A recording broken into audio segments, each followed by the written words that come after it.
as we take a look back at January 6, 2021, a day in American history that will live forever in disgrace.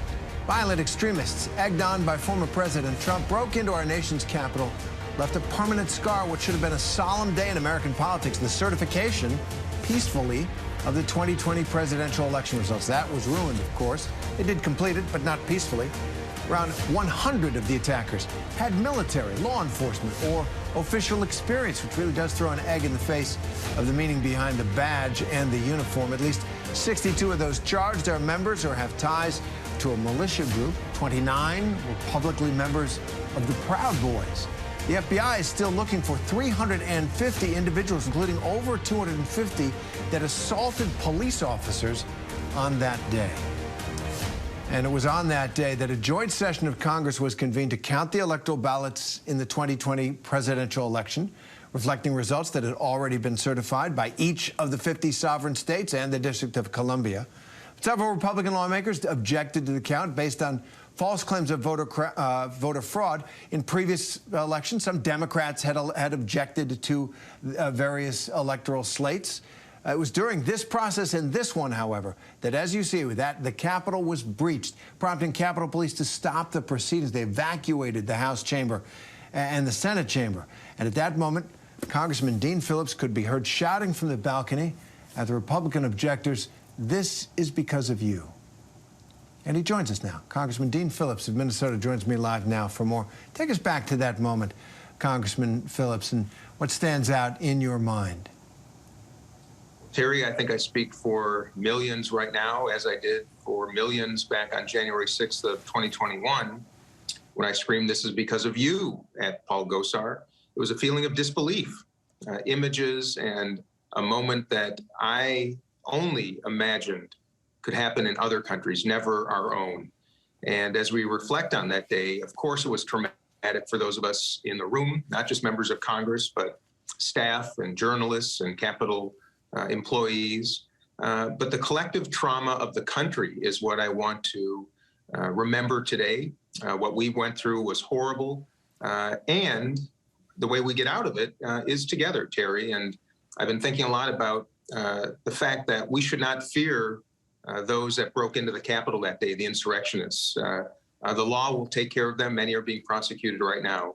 What we need to fear are those in Congress, the man who lives at Mar-a-Lago, who incited the insurrection, inspired it, enabled it, and continue to propagate a miserable, destructive, and very consequential lie that is misinforming far too many Americans and inspiring them, I'm afraid, to continue this pursuit to undermine our democracy. We've got to solve this together. I'm optimistic that we can, but that's surely what's on my mind today. And those are serious matters. Let me pick them up one at a time. First, the idea that we have to go through this together if we're going to get past it. I want to ask you about that day and the succeeding day or two with your Republican colleagues. It did seem to us on the outside, well, that it was a come to Jesus moment for a lot of them. A lot of them stepped forward to the microphones, Lindsey Graham and others, obviously Leader Kevin McCarthy, and condemned Donald Trump for exactly those lies. You don't see that much anymore, but did you have a sense in the aftermath of the attack that you were closer to your Republican colleagues, and what happened? Oh, Terry, absolutely. In fact, after we escaped the House chamber and were escorted to a safe room, tens and tens of we Democrats and Republicans spent hours together in a room. And I have to tell you, the moments spent there were unifying, gratifying, but sadly very fleeting. But there were moments then when, Terry, I thought that we actually might come together as a Congress, not just to fulfill our mission to get back into the chamber and certify the election, which we did, but most importantly, to hold those to account who had inspired an insurrection. I can't tell you how many of my Republican colleagues I spoke with that day and night who felt exactly the same way. It was Liz Cheney, with whom I spent part of that time watching the broadcasts of what was happening outside.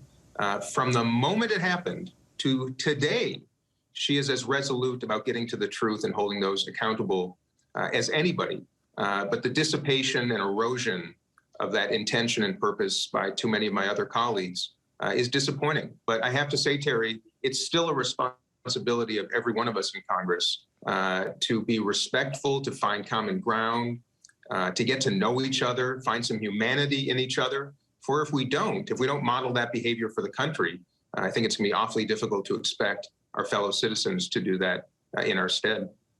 Exactly. We all have to do it. And I want to pick up on that. You remember the Bipartisan Problem Solvers Caucus, which advocates for a bipartisan January 6th commission, did at the time. Ultimately, that commission voted down. The House Select Committee was tasked with investigating the attack. So as part of a problem solvers committee, you know, there is a sense that there's no common ground anymore between people across this cultural as well as political divide.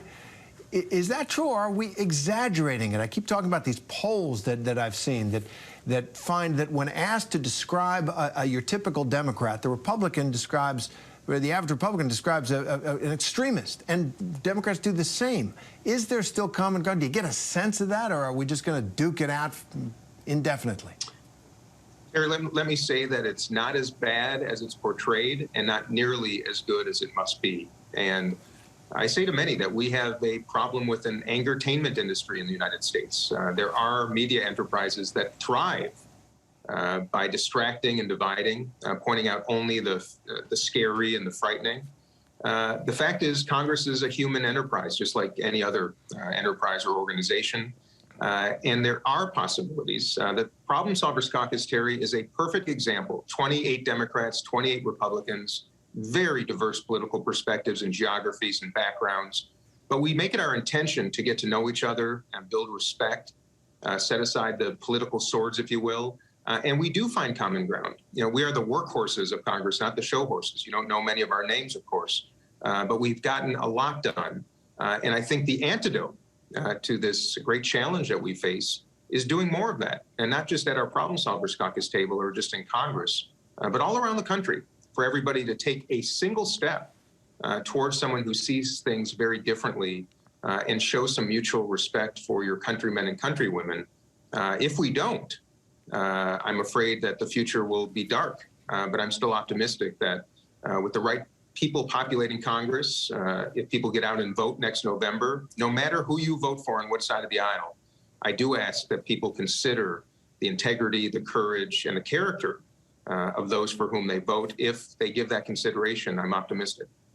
Well, maybe we in the media can take a step forward there and join you, and maybe pay a little less attention to the tweeters and the show horses, and maybe focus a little bit on the workhorses. But let me get back to January 6th. You mentioned Liz Cheney and the accountability that she was talking about from the beginning. That used to be a conservative value, but now we are, you know, in the midst of prosecutions, continued investigation, the Select Committee. What does justice for January 6th look like to you? Well, justice for January 6th is being addressed right now. I think 800 charged so far during the Capitol insurrection, the riots. That's important. There has to be punishment. The law has to be followed. But real accountability starts with those who I mentioned earlier in our interview, those who incited, those who enabled, and those who continue to propagate a lie that is one of the most destructive missiles, if you will, to democracy I've ever experienced in my life. You know, we are a country with many freedoms and liberties, including political speech, which I honor and value. But I do believe there's a line when elected officials knowingly, willingly undermine our democracy, knowingly and willingly misinform their constituents and Americans. And accountability, ultimately, I believe, may not be handled by courts of law, but hopefully by voters. And that's why I was heartened to see Liz Cheney and her father, Dick Cheney, the only two Republicans that were here today in the chamber to commemorate this day. I believe there are honorable Republicans in our country who recognize the consequences of their silence, of their enabling, if you will. And I'm optimistic that their better angels will rise, and that's my expectation. It may not be courts of law that decide this. It will be up to Americans, and that is the hallmark of democracy, the participation of the voter to handle justice when it comes to politics. Well, I love that optimism. I'm going to attribute it to your Midwestern roots there. Minnesota, nice. I'm from Chicago, so I can't go too far that way. But go Bears, and Congressman Dean Phillips from Minnesota. Thanks very much for being with us and offering. Thank you, Terry. And go Vikings, of course. Hi, everyone. George Stephanopoulos here. Thanks for checking out the ABC News YouTube channel. If you'd like to get more videos, show highlights, and watch live event coverage, click on the right over here to subscribe to our channel. And don't forget to download the ABC News app for breaking news alerts. Thanks for watching.